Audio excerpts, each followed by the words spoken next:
चलिए, तो देखिएगा, भारतीय इतिहास में आज हमारा तीसरा दिन है और आज हम लोग इतिहास को, भारत के इतिहास को समझने की कोशिश करेंगे कि जो भारत के इतिहास है उसे समझा कैसे जाए या फिर उसकी स्टार्टिंग पॉइंट को हम कैसे समझेंगे यहाँ पर। ठीक है, तो यहाँ पर देखिएगा, सबसे पहली बात याद रखिएगा कि जब भारत के इतिहास को पढ़ा जाता है या देखा जाता है तो पहले तो इतिहास क्यों पढ़ा जाता है और या हमारे सिलेबस में इतिहास को इतना इंपॉर्टेंस क्यों दिया जाता है। तो इसका कारण है कि मानव विकास की श्रृंखला को समझने के लिए आज हम मानव इतिहास को जब श्रृंखला को समझते हैं तो हम अपने मूल वंश को जब देखते हैं कि किस तरीके से श्रृंखला रूप से वो विकसित हुआ है और साथ ही साथ उस समय कौन कौन सी घटनाएं घटी हैं, क्योंकि इतिहास का मतलब ये है कि शुरुआती समय से लेकर आज तक जो भी घटनाएं घटी हैं हमारे लाइफ में या पूर्वजों के क्रम पर, ठीक है, वंशज के क्रम पर जिस प्रकार की घटना घटी है उसे हम इतिहास के नाम से जानते हैं। ठीक है, इसलिए उसे कहते हैं इतिहास। इति का मतलब होता है शुरुआती समय से घटे हुए घटनाएं, हास का मतलब होता है घटनाएं। ठीक है, तो उसे कहते हैं हम लोग इतिहास। अब देखिए, किसी भी क्षेत्र का इतिहास अपना अलग अलग हो सकता है।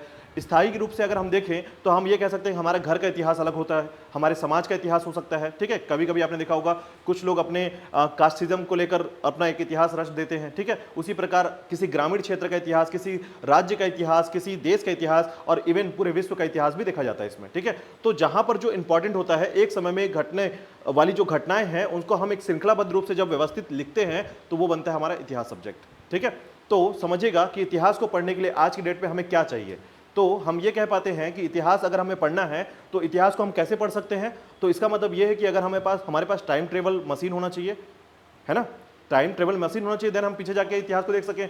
लेकिन ऐसा तो पॉसिबल नहीं है, आने वाले समय में भले ही हो जाए लेकिन आज ये पॉसिबल नहीं है। तो हम क्या करते हैं, हम उनके सोर्स को ढूंढते हैं या हम ऐसे सोर्स को ढूंढते हैं जो उस समय की घटनाओं को हमें व्यक्त करते हैं या हमें बताते हैं। ठीक है, तो ऐसी घटनाओं को हम क्या कहते हैं, समझिएगा, हम उसे कहते हैं इतिहास। ठीक है, अब उसी संदर्भ पर याद रखिएगा कि ऐसे इतिहास के क्रम को हमें समझने के लिए कुछ फैक्ट्स को जानने होंगे। ठीक है, सबसे पहले समझिएगा, इतिहास को समझने के लिए हम उसके स्रोत पर समझते हैं। ठीक है, सबसे पहले समझिएगा कि स्रोत क्या होता है। तो ऐसे सोर्स जिससे हम अपने इतिहास को समझ सके और उससे हमें जानकारी प्राप्त हो सके। अब ऐसे सोर्स कौन कौन से हो सकते हैं, तो आप किस पर ट्रस्ट करते हैं। सबसे पहले इंपॉर्टेंट है कि हम ट्रस्ट किस पे करते हैं। ठीक है, तो हम ट्रस्ट करते हैं, सबसे पहली चीज होती है, देखिए आज के टाइम पर जो हम लोग सबसे ज्यादा ट्रस्ट करते हैं वो होता है साहित्य। ठीक है, तो जो लिटरेरी है या साहित्य है या फिर लिटरेचर है, हम उस पर बहुत ज़्यादा ट्रस्ट करते हैं। तो इसको हम साहित्य को जब देखते हैं तो हम उसको दो भागों में बांटते हैं। ठीक है, साहित्य को दो भागों में क्यों बांटा गया है, क्योंकि साहित्य जो होता है, याद रखिएगा, एक होता है धार्मिक साहित्य। ठीक है, हर धर्म का अपना अपना साहित्य है। जैसे आप बोल पाते हैं कि कुरान, बाइबिल, ठीक है, गीता, ठीक है, महाभारत, उसके बाद रामायण, तो ऐसे ये धार्मिक साहित्य कहलाते हैं। ठीक है, और उसी प्रकार अगर आप बोलेंगे कि अधार्मिक साहित्य, अधार्मिक का मतलब होता है कि जब हम उसको क्या कहें, हमें कहना चाहिए कि अलौकिक। ठीक है, अलौकिक साहित्य और लौकिक साहित्य। अलौकिक का मतलब होता है, आप इसको हिंदी में समझ सकते हैं और फिर इंग्लिश में बताता हूं मैं आपको। ठीक है, अलौकिक साहित्य क्या होता है, तो देखिए कि अलौकिक साहित्य और लौकिक साहित्य, मतलब जब लोग समझ पा रहे हैं आप लोग, इस लोक को, पृथ्वी लोक को हम लोग अलौकिक कहते हैं। ठीक है, सॉरी, लौकिक कहते हैं। जब हम लोग अलौकिक की बात करेंगे तो मतलब ये होता है कि ये इस लोक का नहीं है, मतलब उसे लिखने वाले मानव नहीं है। ठीक है, और जब हम लोग लौकिक की बात करेंगे तो इसका मतलब है कि उसे किसी राइटर ने लिखा है, महादेवी वर्मा लिखा है या फिर द्विवेदी जी ने लिखा है। ठीक है, तो दो बातें आपको यहाँ पर समझ में आ रही होगी। अब देखिए, इसी श्रृंखलाबद्ध रूप से हम लोग समझेंगे कि एक एक करके कि साहित्य को लेने के लिए हमें कौन कौन से बिंदु को पढ़ना पड़ता है। और मैं आपको इतिहास पढ़ाते समय एक बात बता दूं कि आपको घर जाकर नहीं रटना है, आपको फोकस करना है कि यहीं पर आप रट लें इसको। ठीक है, तो जो भी मैं पढ़ा रहा हूं ये सब कुछ आपके स्क्रीन पर भी होगा और साथ ही साथ आपको याद यहीं पर करना है, आप इस पर को फोकस कर लें। ठीक है, 45 दिन की क्लास चलने वाली है ये पूरी की पूरी, और आपको यहीं पर रट के जाना है इतिहास। यहां से अगर आप घर से बाहर निकले, यानी कि यहां से निकले, तो अगर आपको कहीं पर भी लग रहा है कि मुझे याद नहीं आ रहा, तो एक बार बस आपके नोट्स या वीडियो को देख लेना है वापस और एक बार रिवाइज कर लेना है उसको। ठीक है, ये दो चीजें करनी है आपको, यकीन मानिए इतिहास आपका परमानेंट दिमाग में सेटल हो जाएगा ये। ठीक है, चलिए सबसे पहले देखिएगा कि यदि मैं इतिहास के क्रम को पहुंचाऊं आपके पास तो पहले मैं सोर्स ही पढ़ाऊंगा आपको। ठीक है, तो सोर्स में देखिएगा, सबसे पहले हम सोर्स तक पहुंचे हैं सबसे पहले। ठीक है, स्रोत जिसे कहते हैं या प्राचीन इतिहास को जानने के स्रोत। ठीक है, तो जैसे देखिए कि मैंने बताया था आपको कि सबसे पहले जो स्रोत की बात करते हैं उसमें हम सबसे पहले बात करते हैं साहित्यिक साक्ष्य की। साहित्यिक साक्ष्य क्या होता है वो अभी मैंने आपको बताया कि ऐसे साक्ष्य, ठीक है, ऐसे साक्ष्य जिसके द्वारा हम इस बात को समझ पाते हैं कि हमारा इतिहास कैसे रहा है। ठीक है, क्यों, इसको समझिएगा कि जब हम लोग ऐतिहासिक रूप से भारत के इतिहास को देखते हैं तो उस इतिहास को हम इस क्रम पर देखते हैं जहां पर हम देखते हैं कि लोग जो राइटर थे या लेखक थे या फिर जो हम लोग अलौकिक या लौकिक साहित्य की बात कर रहे हैं। ठीक है, तो इन साहित्यों को हम कहते हैं, जैसे ये रिलीजियस लिटरेरी कहा जाता है।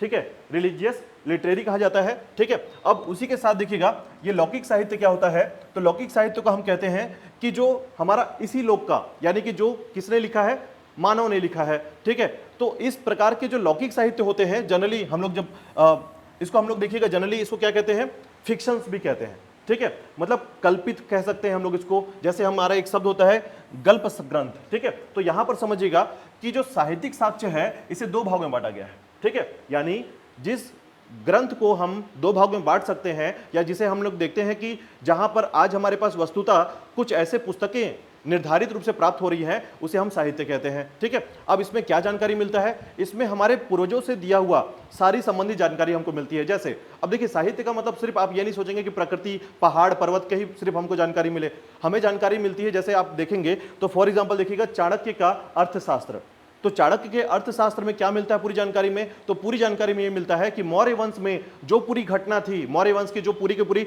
एक राजवंश या प्रशासन के बारे में पूरी जानकारी थी कि प्रशासन कैसे किया जाता था, उसमें इकोनॉमिकल पोजीशन कैसे थी, उसमें युद्ध के बारे में क्या बताया गया है, तो सभी चीजों के बारे में किसने लिखा है, चाणक्य ने लिखा है। तो वो किस प्रकार का साहित्य होगा, वो साहित्य हो गया आपका लौकिक साहित्य में। क्यों, क्योंकि चाणक्य के द्वारा लिखा गया पुस्तक है वो। लेकिन ऐसे साहित्य जिसको मानव ने नहीं लिखा है, ठीक है, या मानव के संदर्भ पर वो नहीं उत्केरित है, तो उसे हम कहते हैं अलौकिक, धार्मिक साहित्य। ठीक है, धार्मिक शब्द को याद रखिएगा, इसको हम लोग अलौकिक भी कहते हैं। कहीं पर एक शब्द आता है अलौकिक, ठीक है, इस लोक का नहीं माना जाता इसे। ठीक है, अलौकिक मतलब क्या होगा, इसी लोक का होगा। हम इसको दो भागों में बांट रहे हैं। ठीक है, नहीं नहीं नहीं, वेद को किस इंसान ने लिखा, अभी कभी सुना है आपने? देखिए वेद जैसे उपनिषद, आरण्यक हो गया, पुराण हो गया, या स्मृति, रामायण, महाभारत हो गया, तो इसका जो क्रम है, जैसे आप बोलते हैं महाभारत किसने लिखा है, तो गणेश जी के द्वारा ये पूरा का पूरा संदर्भित लिखा गया है। ठीक है, अब गणेश जी को आप मानव मानते हैं, नहीं मानते हैं। ठीक है, उसके बाद बता रहा हूं मैं आपको कि जब आप उपनिषद की बात करेंगे, आरण्यक की बात करेंगे, तो ये क्या है, ये है ऋषि मुनियों के द्वारा लिखा हुआ। ठीक है, और ऋषि मुनि ने कैसे लिखा है, सुश्रुत है ये। सुश्रुत क्या होता है समझिए, मैंने कल भी आपको बताया था कि ये सारे ग्रंथ कैसे हैं, सुश्रुत ग्रंथ है, जिसको सुनकर लिखा गया है, मतलब देववाणी जैसे बोलते हैं हम लोग। ठीक है, तो देववाणी के ग्रंथ पर हम लोग इसको इस मानते हैं कि ये जो हमारा जो ये सारी चीजें हैं, ये मानव के विलक्षणता से दूर है। ठीक है, मानव जो है, हम मानव के ग्रंथ में हम क्या कहते हैं, हम यहां पर कहते हैं जैसे ऐतिहासिक ग्रंथ हो गया, ठीक है, या फिर कोई बायोपिक हो गया, फिर या फिक्शंस हो गया, ये सभी फिक्शनल्स या फिर बायोपिक जितने भी वो होते हैं, आपके ग्रंथ होते हैं, इनको हमने लिखा है, मानव ने लिखा है, इस लोक में लिखा है। लेकिन इसकी जब रचना होती है तो नारद मुनि से लेकर जितने भी आप देवताओं के बारे में सुनते हैं, जिनको हम मानवता के रूप में देवता मानते हैं, ठीक है, तो मानव रूप में देवता कहने का मतलब है कि जैसे कृष्ण जी भी मानव ही हैं, ठीक है, लेकिन महाभारत की रचना में उनका बहुत बड़ा हाथ है।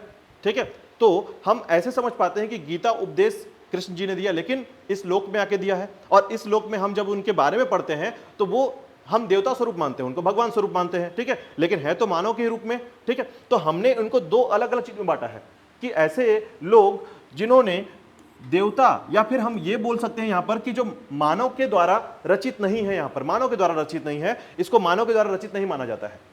ठीक है, ये सभी क्या है, सुश्रुत ग्रंथ है। सुश्रुत याद रखिएगा, एक शब्द याद रख लीजिएगा, इसको सुन के देखिए होता क्या था, वेद कैसे चलते थे, तो आपको पता होगा कि वेद 4 प्रकार के होते हैं। ठीक है, इन चारों वेदों में क्या होता था कि आप 12-12 साल में इनको पढ़ते थे, मतलब एक वेद को पढ़ने में कितना समय लगता था, 12 साल लगता था, यानी 48 साल तक आप 4 वेद पढ़ पाते थे। ठीक है, आज जो शब्द आप सुन पाते, त्रिवेदी, द्विवेदी, चतुर्वेदी, ये सभी वेद के ज्ञानदाता कहलाते हैं, यानी कि वेदों को जितना जिन्होंने पढ़ा है, एक वेद को पढ़ा, 2 वेद को पढ़ा, द्विवेदी कहलाया, 3 वेद को पढ़ा, त्रिवेदी, चतुर्वेदी, इस तरीके से वेदों के संबंध में उनके जाति कास्ट को भी सेट कर दिया गया। ठीक है, लेकिन यहां पर समझिएगा कि ये जो है गुरु के द्वारा जब अपने शिष्य को ज्ञान दिया जाता था तो ये बोल के दिया जाता था। ठीक है, कहीं पर लिखा हुआ प्रमाण नहीं है इसका। ठीक है, फिर उसके बाद इसको फिर से जो शिष्य था वो फिर अपने शिष्य को देता था, फिर ये सुन के देता था, मतलब ये सुश्रुत ग्रंथ है, सुनकर लिखा गया है। ठीक है, कहीं पर भी लिखा हुआ प्रमाणित नहीं था ये। ठीक है, तो इसीलिए इसको सुश्रुत ग्रंथ कहा जाता है। ठीक है, संस्कृत में था, याद रखिएगा।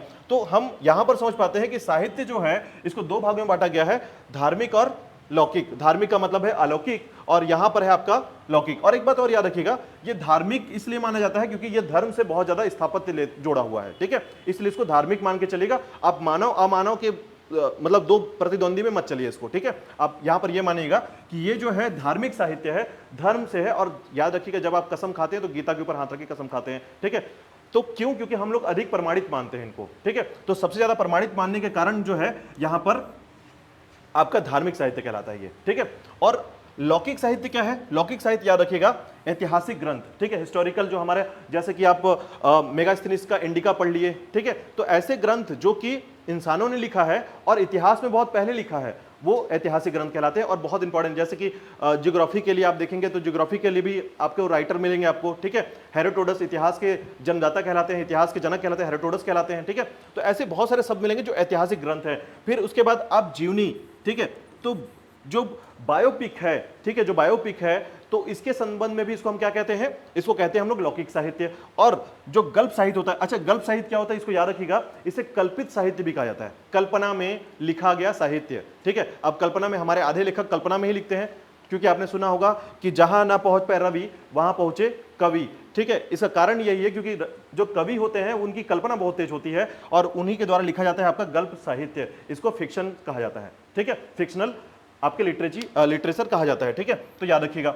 अब देखिए जो धार्मिक साहित्य है इसको दो चीजों में जोड़ा जाता है, ठीक है। एक कहा जाता है ब्राह्मण साहित्य, ब्राह्मण लिटरेचर, ठीक है, और दूसरा होता है नॉन ब्राह्मण लिटरेचर, ठीक है। नॉन ब्राह्मण लिटरेचर कहने का मतलब यह है कि ब्राह्मण लिटरेचर और इन दोनों में अंतर क्या है समझिएगा थोड़ा सा। तो यहां पर देखिएगा कि जो ब्राह्मण लिटरेचर है, ठीक है, ब्राह्मण लिटरेचर का मतलब यह है कि एक समय में जब ब्राह्मणों का प्रभुत्व बहुत ज्यादा था, आपको पता होगा, ठीक है। ब्राह्मण का प्रभुत्व कहने का मतलब ऐसा नहीं कि ब्राह्मण ही सबसे सर्वोच्च था, ऐसा नहीं, ठीक है। उस समय को हम ऐसा मान सकते हैं कि इस समय जो है, चूंकि ब्राह्मण जो था, ठीक है, ब्राह्मण जो था वो पाठक था। पाठक कहने का मतलब है पढ़ने और पढ़ाने वाला व्यक्ति था, ठीक है, ब्राह्मण के तौर पर हम देखते। अब बताइएगा मुझे कि आप वैश्य से कभी पढ़े हैं क्या? नहीं, पूरे इतिहास में आपको नहीं मिलेगा। फिर आप देखेंगे शूद्र से पढ़े क्या? नहीं। आप क्षत्रिय से पढ़े क्या? नहीं। तो यहां पर लिखने और पढ़ने और सारे संबंध कौन कर रहे हैं? यहां पर ब्राह्मण कर रहे हैं, ठीक है। तो ब्राह्मण साहित्य उनको कहा जाता है विशेष तौर पर जिन्होंने, ठीक है, जिन्होंने वेदों को पढ़ा, उसे लिखा और पढ़ाया भी है, ठीक है। तो उसके द्वारा उस साहित्य को हम ब्राह्मण साहित्य में रखते हैं। और जब हम लोग नॉन ब्राह्मण साहित्य को देखते हैं तो ऐसे धर्म के साहित्य, ये भी धार्मिक साहित्य है, ठीक है। बौद्ध धर्म के जो बौद्ध ग्रंथ होंगे, जैन धर्म के, ठीक है, भगवती सूत्र का नाम सुना आप लोगों ने, कल्प सूत्र का नाम सुना होगा आप लोगों ने, ठीक है, त्रिपिटक का नाम सुना होगा आपने। तो ये सभी क्या है? ब्राह्मणोत्तर साहित्य कहलाते हैं, ये अन्य धर्म के साहित्य होते हैं, ठीक है। तो फिलहाल याद रखिएगा कि साहित्य के तौर पर हम लोग सबसे पहला जो सोर्स देखते हैं वो क्या है? साहित्यिक सोर्स है, ठीक है, लिटरेचर का सोर्स है। तो अब लिटरेचर सोर्स के अंतर्गत हम दो सोर्स में इसको बांटते हैं, एक आपका लौकिक, ठीक है, और अलौकिक, ठीक है। अलौकिक का मतलब या धार्मिक भी बोल सकते हैं आप, ठीक है। तो इसको हम लोग अलौकिक भी कहते हैं और इसको हम लोग क्या कहते हैं? लौकिक कहते हैं, ठीक है। धार्मिक साहित्य क्या है?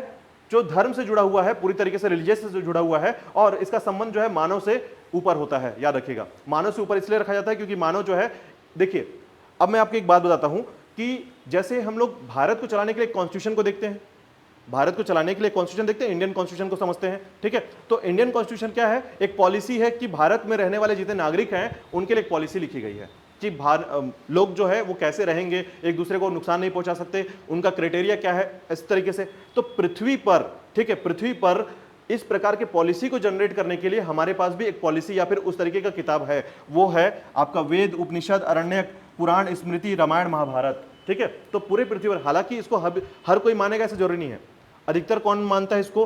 तो हिंदू धर्म जो है इसको ज्यादा मानते हैं, ठीक है। हिंदू धर्म के लोग ज्यादा मानेंगे क्योंकि भारत में घटना घटी है, तो भारत के लोग ज्यादा मानेंगे इसको। तो उस संबंध में ये पृथ्वी में रहने के लिए एक पॉलिसी बताई गई है कि मनुष्य को अपने जीवन को कैसे व्यतीत करना चाहिए, कैसे ब्रह्मचर्य का पालन करना चाहिए, किस प्रकार से। तो आपको बता दूं कि आपका इतिहास का शुरुआती दौर है, आपका प्राचीन इतिहास अगर आप देखते हैं तो पूरा का पूरा दर्शन शास्त्र है शुरू में, ठीक है। जीवन को जीने की जितनी तरीके दिए गए हैं कि जीवन को कैसे जीना चाहिए, ब्रह्मचर्य का पालन कैसे करना चाहिए, ठीक है, किस प्रकार से आप गृहस्थ जीवन में प्रवेश करते हैं, किस प्रकार से आप अपने जीवन को जीते हैं, तो उन सभी की जानकारी आपको कहां मिल रही है? इस पूरे जीवन के स्मृति में मिल रही है, ठीक है। इसलिए इसको धार्मिक साहित्य कहा जाता है और यह आपका लौकिक साहित्य, ठीक है। यहां तक क्लियर हो गया साहित्य के संबंध में कि साहित्य दो भागों में बटा हुआ है, कौन कौन से? पहला धार्मिक साहित्य और दूसरा आपका लौकिक साहित्य। धार्मिक साहित्य के अंतर्गत याद रखिएगा ब्राह्मण साहित्य और ब्राह्मणोत्तर साहित्य आते हैं, ठीक है। ब्राह्मणोत्तर साहित्य को हम क्या कहते हैं? नॉन ब्राह्मण, ठीक है, यानी नॉन ब्राह्मण साहित्य या लिटरेचर भी कहा जाता है। क्यों? क्योंकि ब्राह्मणोत्तर है। इस घटना के बाद इन साहित्यों का निर्माण हुआ है, याद रखिएगा। इस पूरे घटना के बाद जब ये लिखे जा चुके हैं उसके बाद आपका यहां पर ये सारी घटनाएं आई हुई हैं, ठीक है।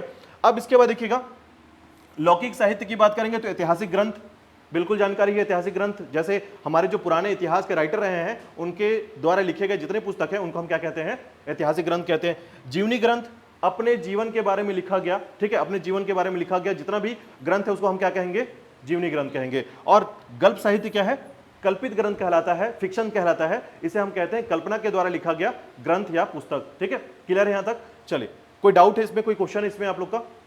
नहीं है? आगे चलते हैं। अभी देखिए आप लोग जो ये पढ़ रहे हैं, आगे मैं इसको पूरा का पूरा डिटेल करूंगा क्योंकि आपको इससे क्वेश्चन बनते हैं। आप पूरा का पूरा टॉपिक पढ़ेंगे, इसमें वेद कितने हैं, उसके अंदर जितने भी संभावना है, जितने क्वेश्चन आने की संभावना है, लगभग आपको बता दूं यहां पर आप पूरा का पूरा जो टॉपिक पढ़ेंगे इसमें 500 क्वेश्चन आने की संभावना है, इस पूरे टॉपिक में 500 क्वेश्चन। ठीक है, तो आपको इतनी तैयारी कर लेनी है इसकी 500 क्वेश्चन की कि आपसे ये छूटना नहीं चाहिए। ठीक है, और यहां पर अकेले 500 क्वेश्चन आने की संभावना है बौद्ध ग्रंथ और जैन ग्रंथ से, याद रखिएगा। ठीक है, और उसके बाद फिर आपका यहां पर ऐतिहासिक और जीवनी, और इनको भी आप पढ़ने वाले हैं कि कौन कौन से व्यक्ति ने कौन कौन सी पुस्तक लिखी है। जैसे अभी मेगास्थनीज की क्वेश्चन पूछी गई थी, इंडिका लिखा उसने, वैसे ही आपको बहुत सारे क्वेश्चंस याद रखने हैं कि किस राइटर ने कौन सी पुस्तक लिखी है। चलिए आगे देखिएगा, दूसरे नंबर पे आता है आपका पुरातात्विक साहित्य।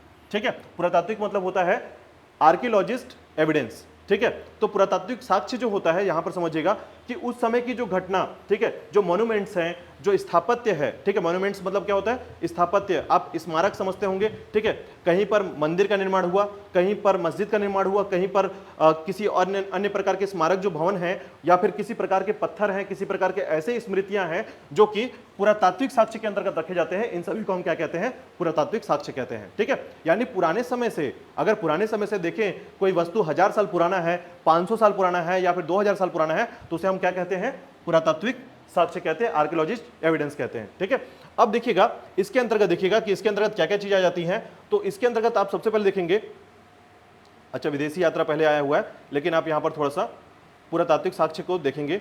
ठीक है, अब देखिए यहां पर पुरातात्विक साक्ष्य के अंतर्गत क्या क्या चीजें आ जाती हैं।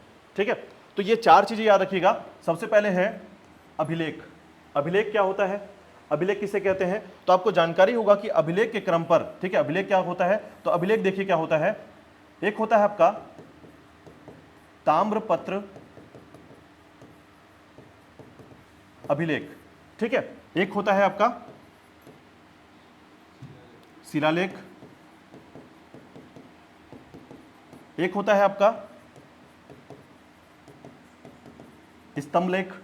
ठीक है, ये अभिलेख बहुत प्रकार के होते हैं, बस आपको ये बात याद रखनी है कि उस समय की जो प्रशासन पद्धतियां थी, ठीक है, यानी कि इतिहास में जो प्रशासन या राजा रहे हैं, उन्होंने अपने पॉलिसी को, या फिर देखिए सबसे पहले अशोक के बारे में आप पढ़ेंगे, जब किसी राजा ने पहली बार क्या किया था, प्रजा को सम्मानित किया था अभिलेख में लिखकर। तो अशोक ऐसा राजा था सबसे पहले जिसने अभिलेख को लिखा और उसमें लिखा कि मेरे प्रजा जो है कितनी अच्छी है, या फिर उसके बारे में पॉलिसी कैसी है। ठीक है, तो ऐसी राजा जिसमें अभिलेख की जानकारी जो मिल पाती है वो कैसी है, वो जानकारी अशोक के समय के मौर्य काल में मिलती है। ठीक है, तो ऐसे चीजें जहां पर आपको याद रखना है कि अभिलेख क्या होता है, ऐसे इंस्क्रिप्शन, ठीक है, ऐसे इंस्क्रिप्शन या फिर ऐसे इंस्क्रिप्ट जो कि तांबे के पत्र में लिखे जाते थे, या फिर पत्थरों पे, स्टोन पे लिखा जाता था, या फिर लकड़ी के स्तंभ पे लिखा जाता था, इन सभी को क्या कहते हैं आप, अभिलेख कहते हैं। याद रखिएगा, तांबे के पत्र में क्यों लिखा जाता है, क्योंकि उस समय जो है तांबे की खोज हो चुकी थी, हालांकि लोहे की खोज भी हो चुकी थी, लेकिन अधिकांश जो, अब देखिए लोहे के पत्र में आप मोड़ेंगे कैसे उसको,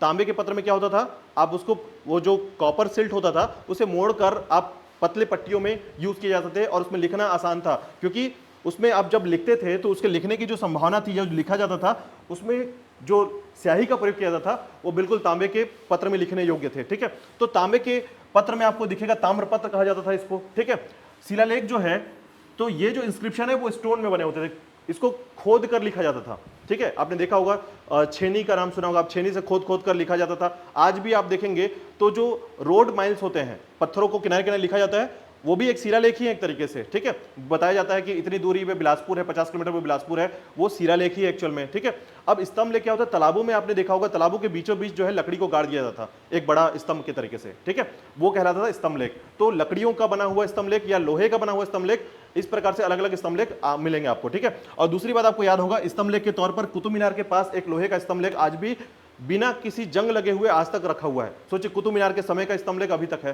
ठीक है, और एक भी जंग नहीं लगा है। तो ऐसे तरीके से आप देखेंगे कि इतिहास में या इतिहास के पुरातात्विक साक्ष्य के तौर पर आप सबसे पहले देखते हैं अभिलेख के तौर पर, तो तांबे का, शिलालेख का और लकड़ियों के अभिलेख के बारे में हम बात करते हैं इसमें, ठीक है, जिससे हमको जानकारी मिलती है कि किस प्रशासन के समय इन्हें बनवाया गया था और इसमें क्या जानकारी हमें मिलती है, ठीक है। इसके बाद देखिएगा मुद्राएं, करेंसी।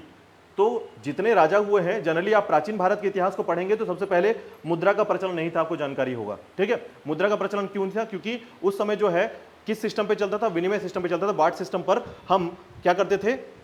आदान प्रदान करते वस्तु का। आपको 1 किलो प्याज चाहिए तो दूसरे से 1 किलो टमाटर ले लीजिए, एक्सचेंज कर लीजिए, ठीक है। तो उस समय नहीं था, लेकिन धीरे धीरे क्या हुआ, राजाओं के द्वारा जैसे जैसे वो आगे बढ़ते गए तो पहले मिट्टी के मुद्रा, ठीक है, मिट्टी से बने हुए मुद्रा, और उसके बाद फिर आप देखेंगे तो सल्क से बने हुए मुद्रा, और उसके बाद धीरे धीरे जो है मुद्रा में आप कांच के मुद्राएं, ग्लास के जो कॉइन्स होते थे वो बनते हुए देखेंगे। फिर उसके बाद आप सिल्वर के देखेंगे, तांबे के देखेंगे। इस तरीके से मुद्राओं का बहुत बड़ा प्रचलन हुआ और देन राजाओं ने अपनी स्थिति के अनुसार, अपनी स्थिति के साथ, देखिए आप इसको कैसे पढ़ पाएंगे कि कैसे राजा अच्छा था या बुरा था, या फिर राजा के समय जो है आर्थिक स्थिति कैसी थी, तो आपको पता चल जाएगा। अगर मुद्रा अधिकांश सोने से बने हैं, अगर आपके पास प्रचलन में मुद्रा सोने से बने हैं, तो आपको क्या लगेगा उस समय के राजा कैसे हुआ करते थे, आर्थिक स्थिति से कैसे होंगे, गरीब होंगे, अमीर होंगे?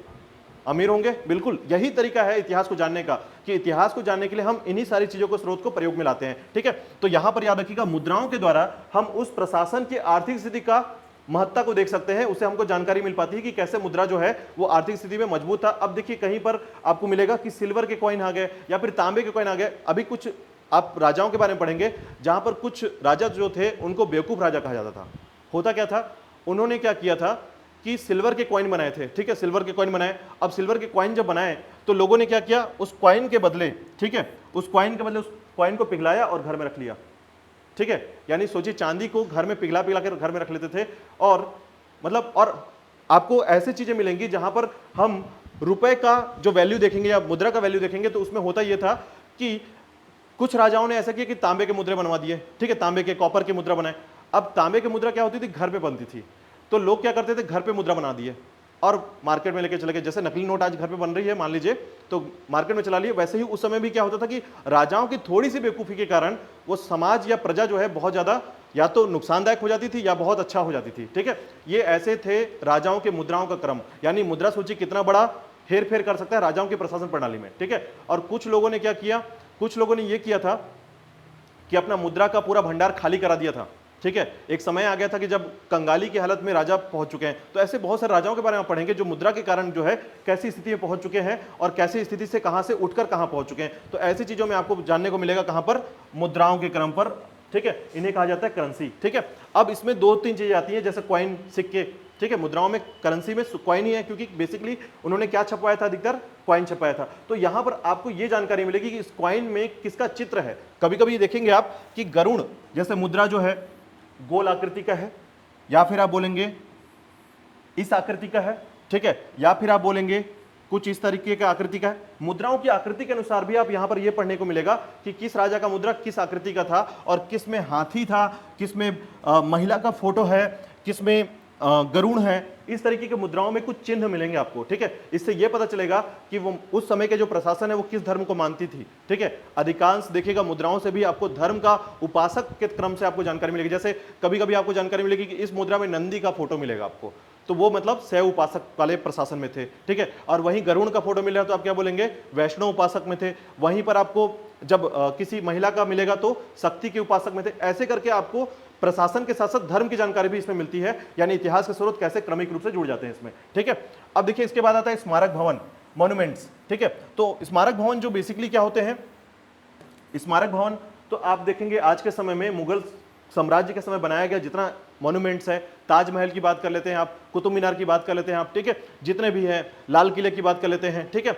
तो बीबी का मकबरा हो गया। तो ऐसे जितने भी मॉन्यूमेंट्स होंगे, चाहे वो हिंदू राजाओं के द्वारा बनाया गया, मुगल राजाओं के द्वारा बनाया गया, या फिर किसी मुसलमान या इस्लामिक राजाओं के द्वारा बनाया गया, तो उन समय के सभी प्रशासन तरीकों को हम देख पाते हैं कि किसका ध्यान किस तरफ था। जैसे अगर आप बोलेंगे चित्रकारी में कौन आगे था, तो चित्रकारी में आपको नाम मिलेगा, जहांगीर का नाम मिलेगा, वो चित्रकारी या पेंटिंग में बहुत अच्छा था, ठीक है। लेकिन अगर शाहजहां की बात करेंगे तो वो स्मारक में इंपॉर्टेंट आएगा। तो ऐसे करके हर राजाओं के बारे में आपको जानकारी मिलेगी कि किसका ध्यान किस तरफ था, कौन संगीत वादक था, कौन तबला वादक था। तो राजाओं के बारे में जानकारी कहां पर मिल पाती है, उसके अपने मूर्ति और चित्रकला से, और साथ ही साथ स्मारक भवन को बनाने की प्रक्रिया से, ठीक है। तो पुरातात्विक साक्ष्य देखिए किसी इतिहास को बताने के लिए कितना इंपॉर्टेंट हो जाता है कि पुरातात्विक साक्ष्य से कितना इंपॉर्टेंस जानकारी आपको मिल पाती है, ठीक है। तो पुरातात्विक साक्ष्य में याद रखिएगा 4 चीजों को रखा जाता है। पहला अभिलेख, मुद्राएं, स्मारक भवन और मूर्तियां या चित्रकला। चित्रकला मतलब पेंटिंग वाले संबंध में, ठीक है। तो यहां पर याद रखिएगा कि जो भी ये 4 चीजें हैं ये पुरातात्विक साक्ष्य के अंदर जाने जाते हैं। किसमें?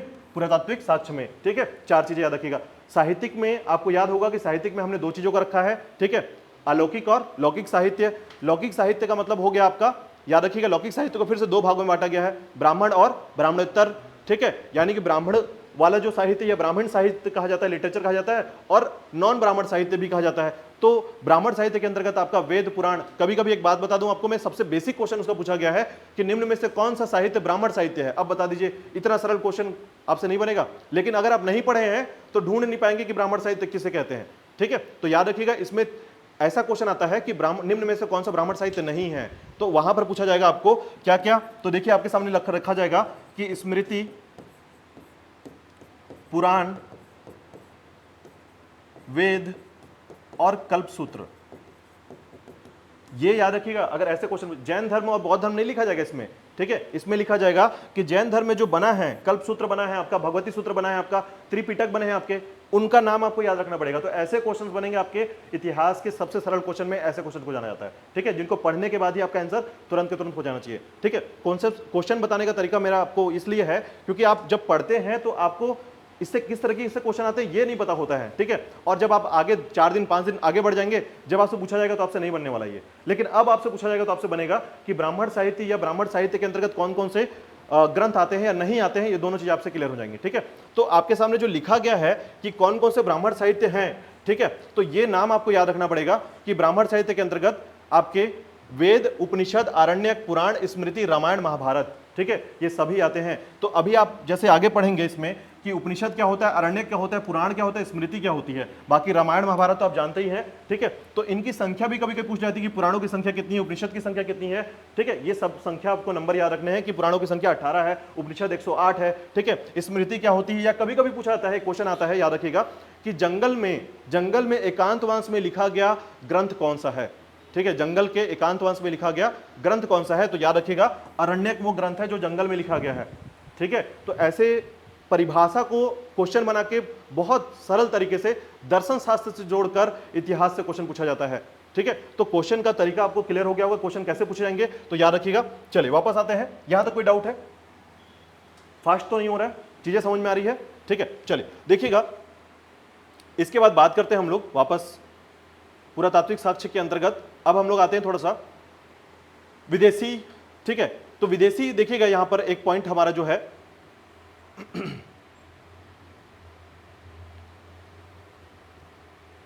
विदेशी यात्रा विवरण, ठीक है।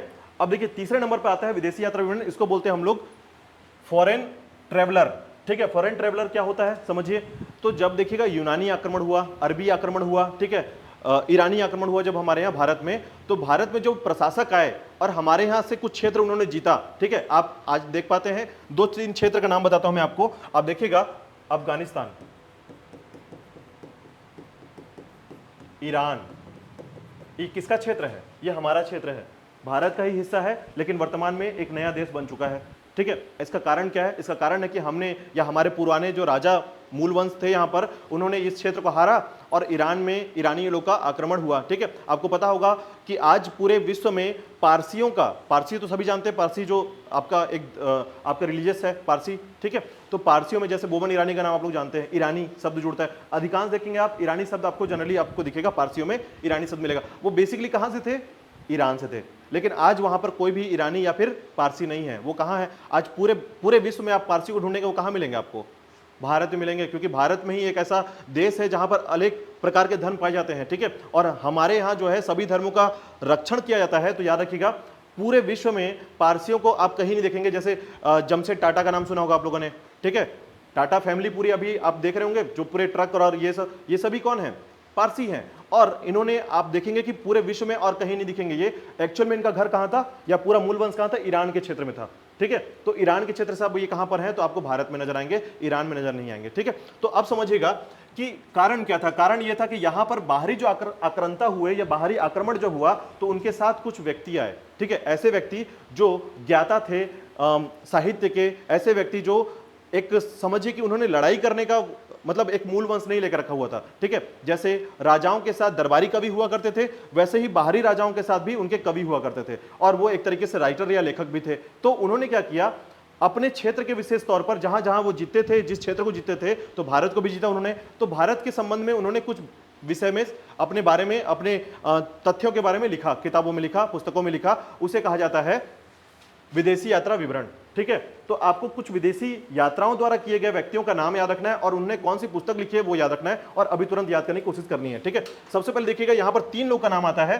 सबसे पहले नाम किसका आता है? यूनानी या रोमन लेखक। ठीक है, तो आपको 3 नाम याद रखने हैं। क्यों? क्योंकि ये 3 ही हैं जो सबसे ज्यादा हमारे भारत में राइटर का काम किए हैं, और दूसरा इन्होंने भारत का यात्रा किया है। ठीक है, बहुत बार आपको यह सुनने को मिलेगा कुछ कुछ ऐसे भी लोग हैं जो यात्रा किए हैं लेकिन उन्होंने कुछ लिखा नहीं है। ठीक है, बहुत सारे ऐसे राजा हुए, जो लेखक हुए हैं जिन्होंने भारत को घूमा तो है लेकिन लिखा नहीं है, और लिखा भी है तो भारत में पब्लिश उनका कोई ग्रंथ नहीं मिला है। ठीक है, ठीक है, तो उस संदर्भ में याद रख लीजिएगा कि उन्हें हम लोग सिर्फ 3 कैटेगरी में बांटते हैं। पहला नंबर क्या है? यूनानी, दूसरा है चीनी, और तीसरा है अरबी। ठीक है, तो अरबी मतलब क्या है? यहां पर अरबी का मतलब है अरेबियन। ठीक है, अरेबियन जो लेखक थे, अरेबियन जो राइटर थे, उनके बारे में है। ठीक है, अब देखिए कभी कभी यही क्वेश्चन पूछ लिया जाता है यहां पर कि निम्न में से कौन सा राइटर किस देश से था।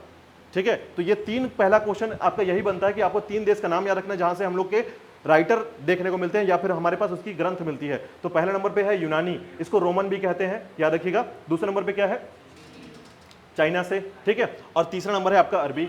ठीक है, तो अरबी मतलब 3 क्रम से याद रखिएगा। सबसे पहले हम लोग कोशिश करेंगे कि रोमन का नाम याद रख लें। ठीक है, तो अब देखिए किसके किसके साथ कौन आया था वो भी आपको याद रखना है। ठीक है, किस राजा के साथ कौन आया था आपको याद रखना है। सबसे पहले नंबर है टेसियस।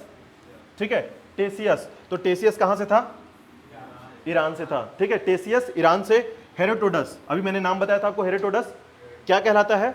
इतिहास का पिता या जनक कहते हैं इसको। ठीक है, ये सबसे सुपरहिट क्वेश्चन है यदि आप तृतीय वर्ग और चतुर्थ वर्ग कर्मचारी का एग्जाम देते हैं। ठीक है, तृतीय वर्ग और चतुर्थ वर्ग कर्मचारी का एग्जाम देते हैं, पीएससी की बात नहीं कर रहा हूं, पीएससी में एक क्वेश्चन नहीं आएगा। ठीक है, लेकिन तृतीय वर्ग और चतुर्थ वर्ग कर्मचारी का एग्जाम देते हैं तो सबसे सरल क्वेश्चन ये पूछ लिया जाता है कि सब्जेक्ट में ही पूछा जाता है कि जैसे बायो के जनक कौन है, ठीक है, जीव विज्ञान के जनक कौन है, तो सब्जेक्ट के जनक बहुत ज्यादा पूछे जाते हैं। केमिस्ट्री के कौन है, फिजिक्स के कौन है, ऐसे क्वेश्चन पूछे जाते हैं। तो याद रखिएगा हेरोडोटस को बहुत ज्यादा पूछा जाता है, तृतीय वर्ग और चतुर्थ वर्ग कर्मचारी के क्वेश्चन में बहुत ज्यादा पूछा जाता है। और हेरोडोटस कौन है? इतिहास का पिता कहलाता है या जनक कहलाता है। ठीक है, फादर ऑफ हिस्ट्री।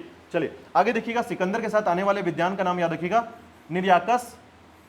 ठीक है, आने सिक्रेटस नाम याद करने की कोशिश कीजिएगा। थोड़ा सा हो सकता है कि आपको याद, लेकिन हाँ प्रोनाउंशिएट जरूर कीजिएगा इसको। ठीक है, तो पहले नंबर पे क्या है? पहले तो टेसियस को याद रख लीजिए, ईरान से आया था। ठीक है, दूसरा आपका हेरोडोटस है, इतिहास के पितामह कहलाते हैं। और ये सभी कौन है? रोमन लेखक है, याद रख लीजिएगा। ठीक है, यूनानी लेखक जिन्हें कहा जाता है। ठीक है, अब देखिएगा सिकंदर के साथ आने वाले, क्योंकि आपको जब पता चलेगा कि आप जब पढ़ेंगे कि सिकंदर जो है, हालांकि सिकंदर जो है जब आक्रमण करता है भारत में, ठीक है, भारत में आक्रमण करता है, तो उससे पहले भी काफी लोगों ने आक्रमण किया था। ठीक है, जब सिकंदर ने आक्रमण किया तो उसने पोरस का युद्ध लड़ा। ठीक है, पोरस का युद्ध लड़ा, और युद्ध के बाद जो है वो आगे की तरफ आगे नहीं बढ़ा। ठीक है, आपको जानकारी होगा कि सिकंदर ने केवल पोरस का युद्ध लड़ा और उसके बाद जो है आगे के बारे में ये सोच के छोड़ दिया कि चूंकि उसके जो सैनिक थे उन्होंने मना कर दिया लड़ाई करने से। कारण क्या था? लगातार लंबे समय तक युद्ध करना, उसके सिपाही जो हैं, सेना जो है, वो लंबे समय तक बीमार थे या फिर उनको चोट लगी हुई थी, और वो जो है धीरे धीरे जो है उनकी तबीयत खराब हो रही थी, और लगभग काफी लंबे समय से अपने जब फैमिली से दूर थे, ठीक है, तो उनको घर की याद भी आ रही थी। ऐसे बहुत सारे कारण हैं जिसके कारण सिकंदर जो बोलता है, और इसका सबसे महत्वपूर्ण कारण है आपके यहाँ जो है नंद वंश का शासक होना। ठीक है, तो मगध के क्षेत्र में आपका नंद वंश का शासन था। उस शासन के तहत आपको पता हुआ कि उस समय जो है एक पागल राजा जो है भारत में शासन करता था। ठीक है, महानंद नाम था इसका, और इसके पास थे, जिसके यहाँ मंत्री के रूप में चाणक्य था। आपको जानकारी होगा, मंत्री जिसका इसने बेइज्जती कर दिया था चाणक्य, उसके बाद बोलता कि मैं आता हूं, रुक जा। ठीक है, तो ऐसे कहानी जो आपको सुनने को आगे मिलेगा, तो यही वो कहानी है जिसके बाद सिकंदर जो है ये बोलता है कि जब पोरस के साथ लड़ते लड़ते हमको इतना समय हो गया, जिसके पास कम सैनिक है उसके पास तो 30,000 सैनिक है, हालत क्या होगी। ठीक है, इसके बाद बोला कि ठीक है वापस चलते हैं। और बेबीलोन की तरफ जाते जाते उसकी मृत्यु हो गई, ठीक है, सिकंदर की। तो सिकंदर जब आया था तो अपने साथ कितने लोग को लेकर आया था, तो याद रखिएगा ये 3 लोग को लेकर आया था, जिसका नाम है निराकस, आर्नेसिक्रिटस और अरिस्टोबुलस, ठीक है। 3 नाम याद रखिएगा, याद करना थोड़ा कठिन है लेकिन एक बार पढ़ लेंगे तो ये आपके एग्जाम में अगर दिखता है आपको तो याद आ जाएगा ये सिकंदर के साथ आए थे। और हमेशा याद रखिएगा ये बहुत बेसिक क्वेश्चन है, ये जो पूछा जाता है सिकंदर के साथ कौन कौन आया था, ठीक है। चलिए आगे देखिएगा, तो सिकंदर के साथ आने वाले निरियाकस, आर्नेसिक्रिटस और अरिस्टोबुलस, ठीक है, निरियाकस और आर्नेसिक्रिटस याद रखिएगा।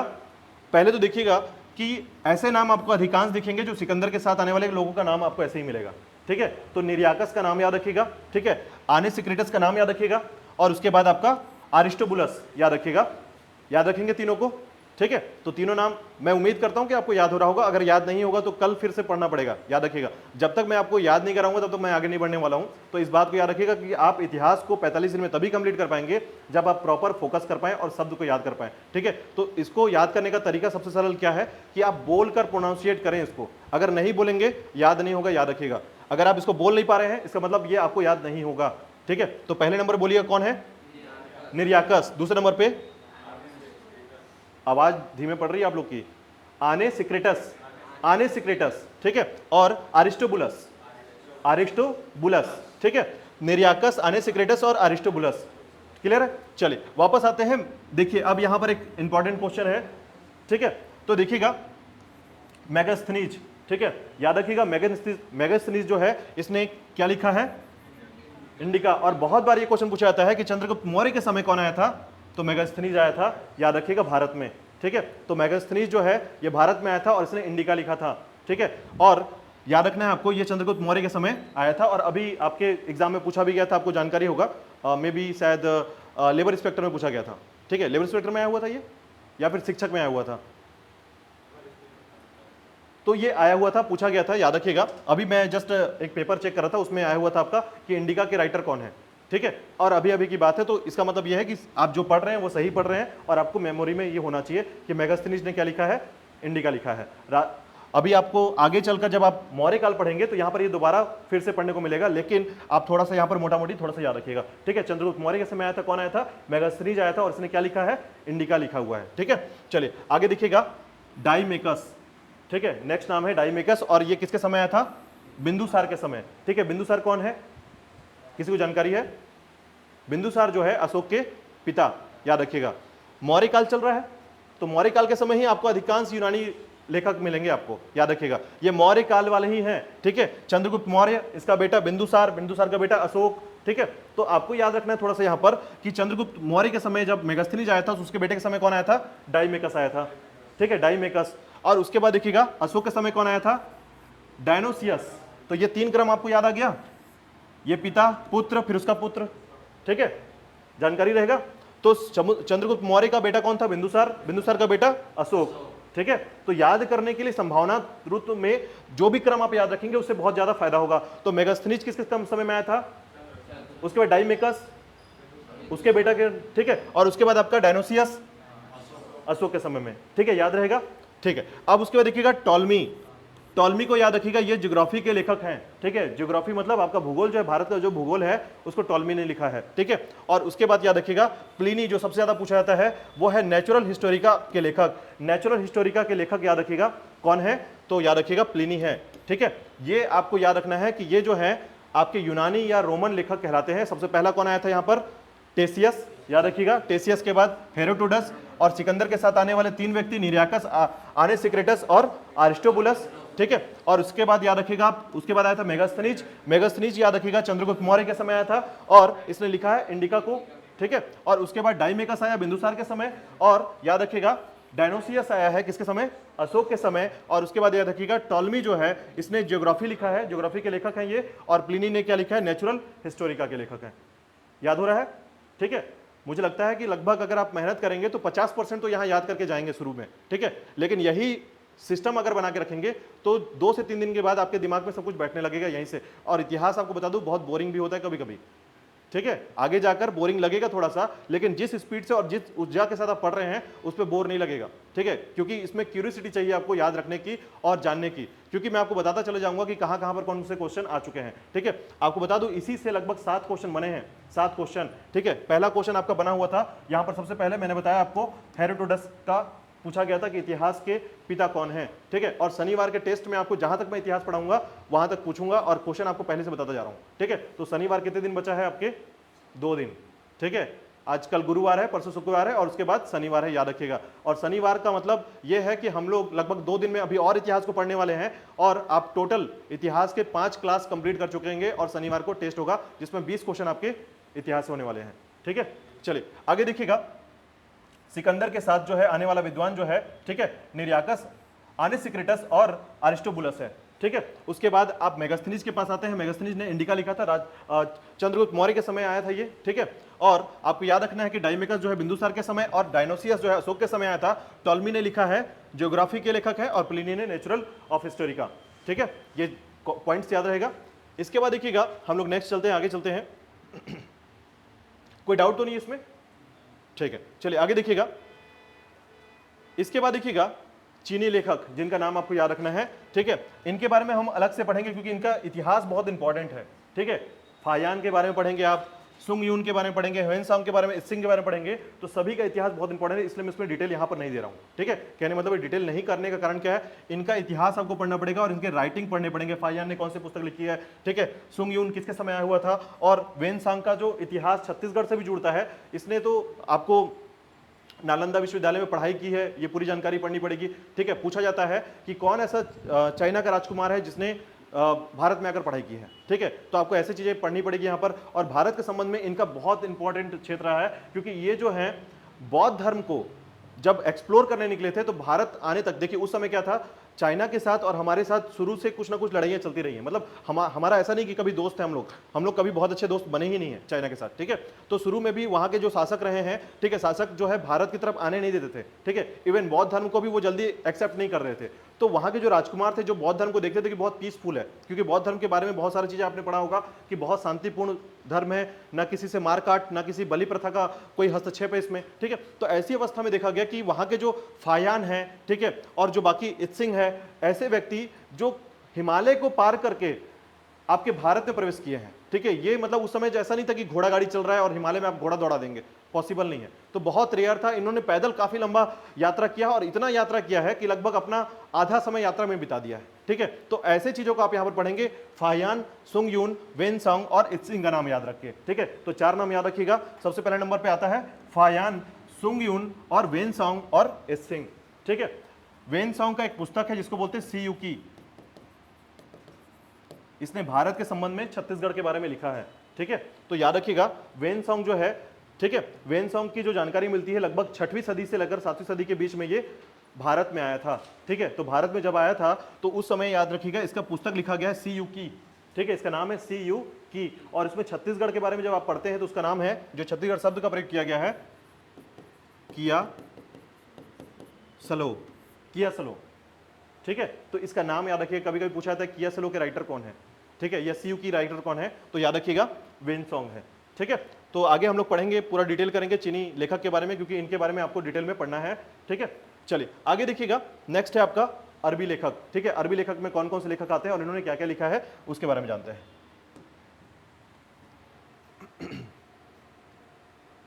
अब देखिएगा, इसमें आपको कुछ नाम याद रखना है। इसमें सबसे ज्यादा जो पूछाता है वो किसको पूछाता है, इन दोनों को याद रखिएगा।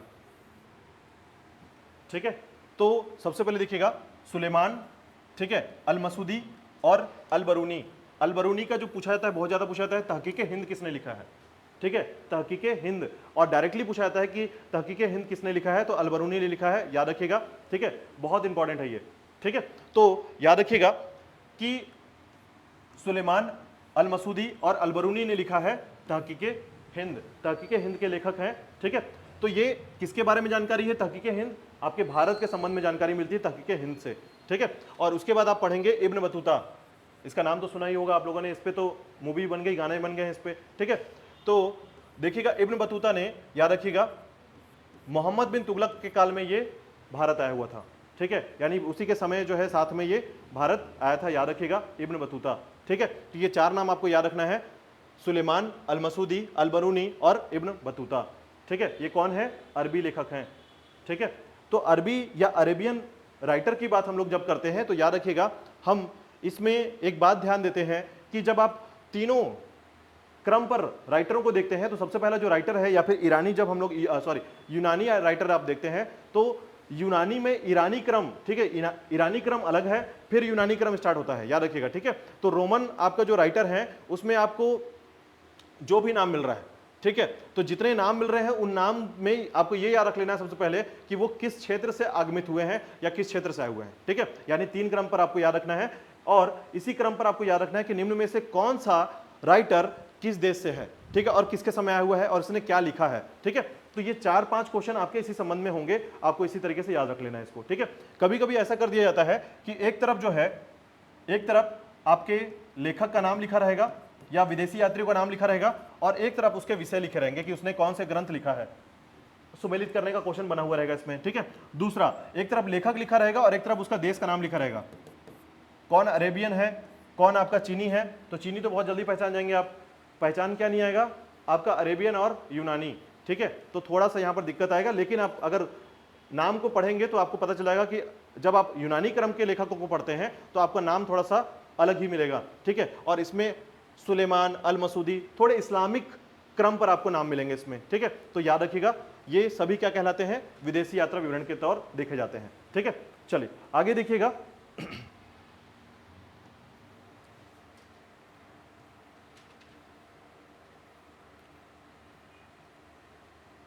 तो अब देखिएगा मैं थोड़ा सा इनके बारे में जानकारी बता रहा हूं, इसके बाद हमारी जो जानकारी है थोड़ी डिटेल में हम लोग इसको कवर करने वाले हैं।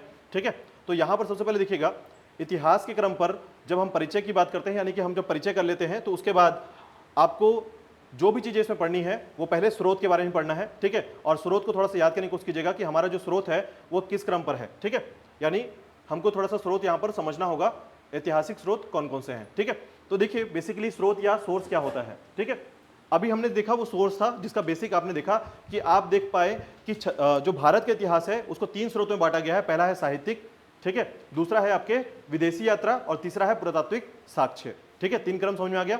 अगर आप बोले इसमें कि जो आपका स्रोत है साहित्यिक स्रोत, इसमें आप ग्रंथों को देखते हैं। ठीक है, जिसमें लौकिक और अलौकिक ग्रंथ, ब्राह्मण ग्रंथ और ब्राह्मणोत्तर ग्रंथ को देखा जाता है। ठीक है, और उसके बाद आप देखेंगे कि जैसे आप पुरातात्विक साक्ष्य की बात करते हैं तो आप देखते हैं कि जितने भी अभिलेख हैं, मुद्राएं हैं, ठीक है, स्थापत्य हैं और साथ ही साथ चित्रकला या मूर्तिकला है, उन सभी को हम क्या कहते हैं, पुरातात्विक स्रोत कहते हैं। लेकिन आपको जब सबसे ज्यादा जो पढ़ने को मिलेगा, याद रखिएगा, विदेशी जो हमारा जो ग्रंथ है, विदेशी ग्रंथ है या विदेशी यात्रा करने वाले जो व्यक्ति हैं, उन्होंने जो ग्रंथ दिया है उससे हमको बहुत ज्यादा जानकारी मिलती है, तो हम उसको भी साक्ष्य मानते हैं। ठीक है, तो 3 साक्ष्य आप यहां पर पढ़ते हैं। सबसे पहले देखिएगा, अगर हम लोग यहां पर साक्ष्य की बात करते हैं या ऐतिहासिक स्रोत की बात करते हैं तो किसी व्यक्ति, समाज अथवा देश से संबंधित महत्वपूर्ण, विशिष्ट व सार्वजनिक क्षेत्र की घटनाओं, तथ्यों आदि का जो क्रमिक विवरण है, ठीक है, जिसको बोलते हैं क्रोनोलॉजिकल डिस्क्रिप्शन।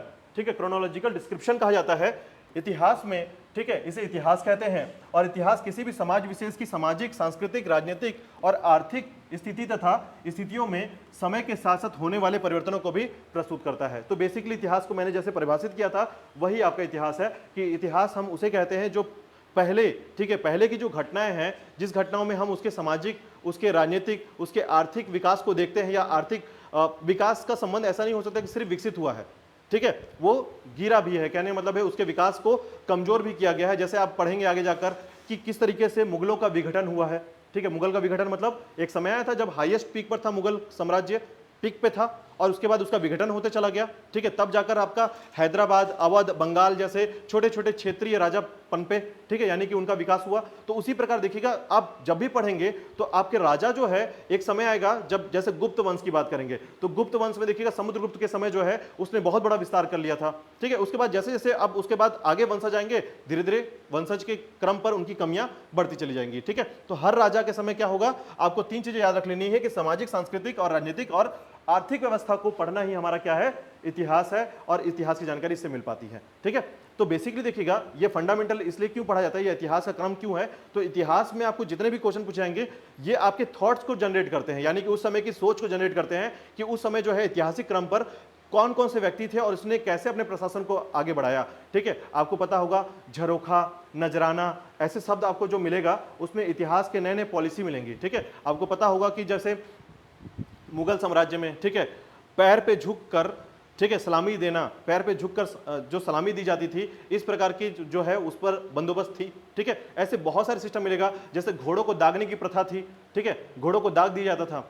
तो आप समझिए ऐसे ऐसे पॉलिसी दिखेगी राजाओं के द्वारा कि पॉलिसी के अनुसार इतिहास में अलग अलग क्रम पर राजाओं ने अपनी राजनीतिक स्थिति को मजबूत करने के लिए या आर्थिक स्थिति को मजबूत करने के लिए अलग अलग प्रकार की पॉलिसी जनरेट की है। ठीक है, तो उन सबको आप शामिल करके कहां पढ़ते हैं? इतिहास में पढ़ते हैं। ठीक है, चलिए इतिहास में आगे के क्रम को देखते हैं हम लोग। इसके अंतर्गत देखिएगा तो अब देखिएगा, इसको मैं छोटे स्तर पर बता रहा हूं आपको कि इतिहास में बेसिकली किस किस चीजों को जाना जाता है। तो सबसे पहले देखिएगा, अभी हम लोग इसको पढ़ चुके हैं वैसे, तो देखिएगा इतिहास के तथा उसके स्थान को उचित विश्लेषण करने के लिए उसके पुरातात्विक साक्ष्यों व स्रोतों की महत्वपूर्ण भूमिका होती है।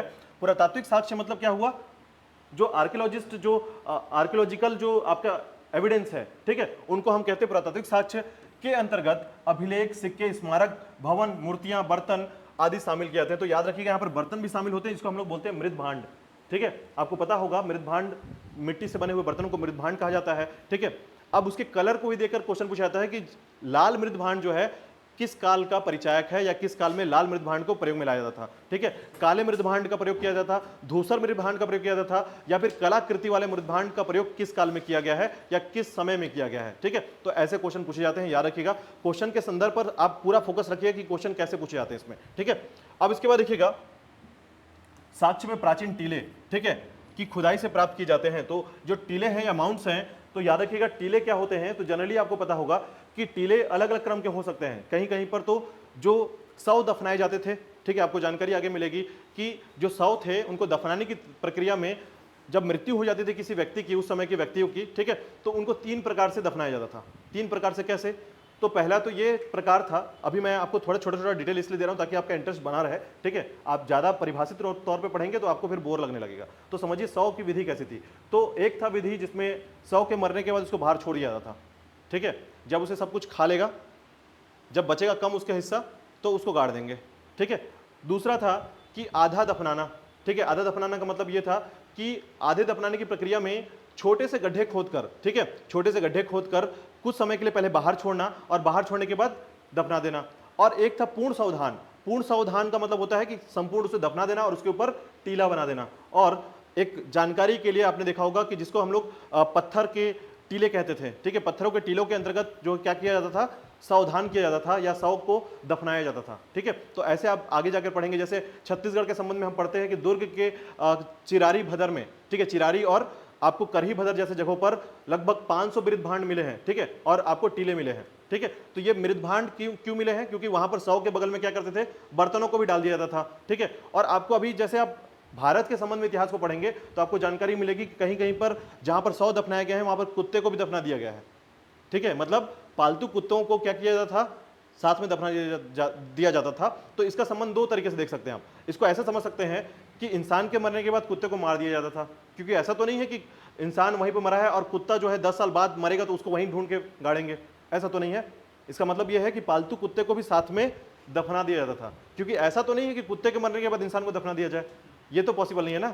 तो यही कारण है कि इंसानों के मरने के बाद उसके पालतू जानवरों को भी दफना दिया जाता। तो ऐसे बहुत सारे साक्ष्य आपको मिलेंगे जहां पर कुत्तों के और उसके मालिक के एक साथ सावधान मिले हैं। ठीक है, तो शव को भी आपको यहां पर क्या कहते हैं, उसको टीले कहा जाता है। ठीक है, तो अलग अलग प्रकार से टीलों की खुदाई करके उसकी जानकारी यहां पर प्राप्त की जाती थी। ठीक है, देखिएगा टीला धरती की सतह के उभरे हुए भाग को कहते हैं जिसके नीचे पुरानी बस्तियों के अवशेष विद्यमान होते हैं।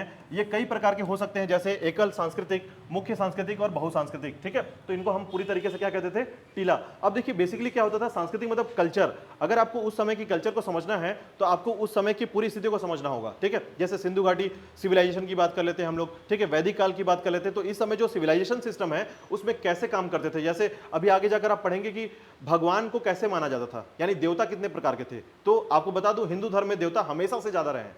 मतलब आज जो बोलते हैं कि आप ब्रह्मा विष्णु महेश और उसके बाद इंद्रदेव, उसके बाद पवन देव, उसके बाद अग्निदेव, सूर्यदेव, ऐसे बहुत सारे चंद्रदेव, आपने इतने सारे देवताओं का नाम देखा है।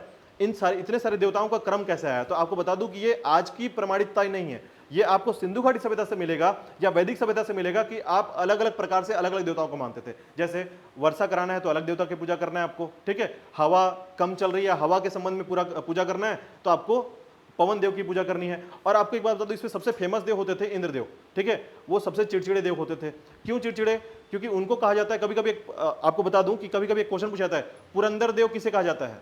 पुरंदर देव, ठीक है, या पुरंदर किसे कहा जाता है? याद रखिएगा, एक बार क्वेश्चन पूछा गया था, इतिहास का क्वेश्चन है कि पुरंदर किसे कहता है। तो जो देवता आपकी इमारत को तोड़ने का काम करता है, तूफान लेकर आता है, ठीक है, थोर की बात नहीं कर रहा हूं मैं बात कर रहा हूं इंद्रदेव की। तो याद रखिएगा कि इंद्रदेव को पुरंदर कहा जाता था। ये टीलों को तोड़ते थे, ठीक है, बड़े बड़े स्मारक को या फिर महल को तोड़ दिया करते थे, इसलिए उनको पुरंदर कहा जाता था। और इनकी पूजा डर से ज्यादा लोग करते थे। आपको जानकारी होगा कि आपको कृष्ण काल में भी आपको एक जानकारी मिलेगी कि उस समय जो है इंद्रदेव की पूजा करना बंद कर दिया गया था, ठीक है। तो बहुत ज्यादा बारिश हुई थी, तब जाकर आपके गोवर्धन पर्वत को उठाया था कृष्ण जी ने और सभी गांव वासियों को अंदर बसाया था उस समय, कुछ समय के लिए, ठीक है।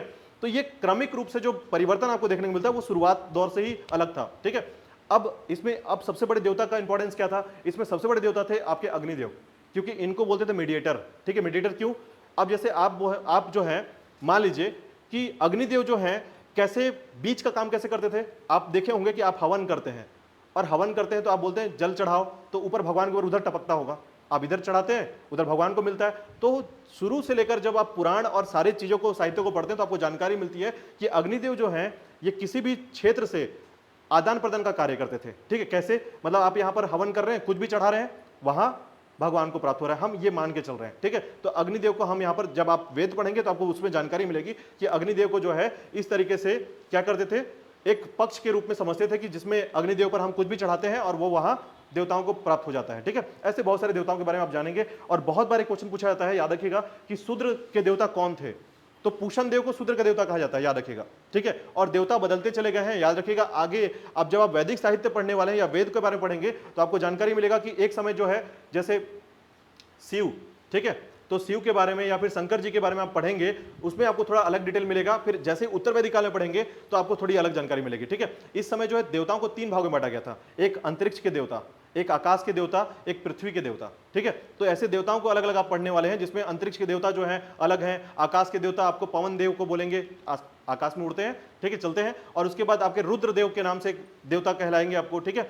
तो फिर उसके बाद पृथ्वी के देवता में, ठीक है। जैसे आप सुने होंगे कि लगातार एक क्वेश्चन पूछा जाता है कि गायत्री मंत्र किसके लिए लिखा गया है? गायत्री मंत्र सुना है आप लोगों ने, ठीक है। तो गायत्री मंत्र किसके लिए लिखा गया है, ये बहुत बार पूछा गया क्वेश्चन है। और किसने लिखा है ये भी पूछा गया क्वेश्चन है। तो ऐसे क्वेश्चन आपके इस टॉपिक से बहुत ज्यादा पूछने वाले हैं, मतलब आगे जाकर आप वैदिक सभ्यता में बहुत सारी चीजों को यहाँ पर पढ़ने वाले हैं, ठीक है। तो आपको जानकारी होगा कि जो गायत्री मंत्र है वो सूर्य देव के लिए लिखा गया है, ठीक है। अभी तक हम क्या सोचते थे? गायत्री के लिए, ठीक है, लेकिन ये सूर्य देव के लिए लिखा गया है। और सूर्य देव में किस सूर्य देव के?